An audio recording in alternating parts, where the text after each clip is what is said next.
박근혜 대통령은 21일 새 국무총리 후보자에 황교안 법무부 장관을 지명했습니다. 지난달 27일 이완구 전 총리 사퇴 이후 25일 만인데요.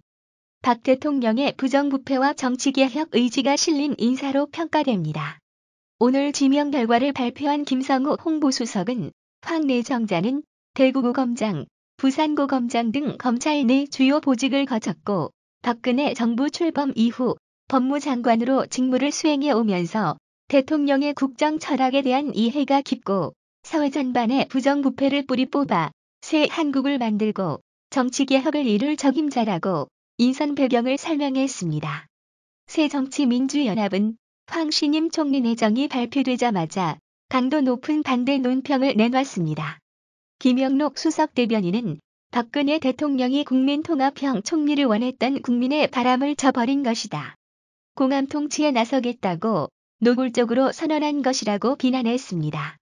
김 수석 대변인은 국정원의 대선 댓글 사건 때 검찰 수사를 방해하고 간첩 증거 조작 사건으로 국제적인 망신을 초래하는 등 민주주의를 후퇴시킨 책임자이며 비선실세 국정농단, 의혹과 친박실세 비리 게이트에 대한 수사가 대통령의 가이드라인을 철저하게 따르도록 만든 장본인이라는 점에서 법무부 장관에서도 물러났어야 했다고 황 내정자를 공격했습니다.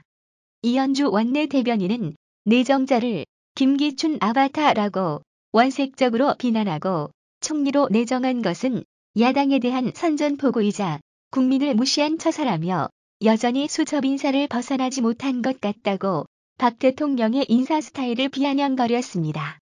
김 수석 대변인은 황교안 내정자가 과연 국민통합의 국정 운영과 총체적 경제 위기를 해소할 적임자인지 청문회에서 철저하게 검증할 것이라고 말해 인사청문회가 순탄치 않을 것임을 예고했습니다.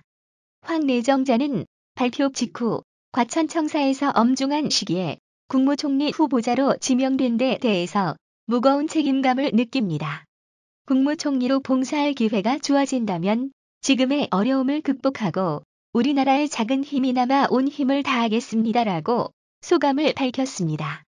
황 내정자는 무엇보다 경제 활성화와 민정 안정을 이루고 비정상의 정상화 등 나라를 바로잡는 데 최선을 다할 것이라며 국민 화합과 사회 통합을 이루고 사회적 약자를 보듬는 이래도 매우 중요한 국가적 과제라고 하는 의식을 가지고 국민들의 뜻을 잘 받들겠다고 말했습니다.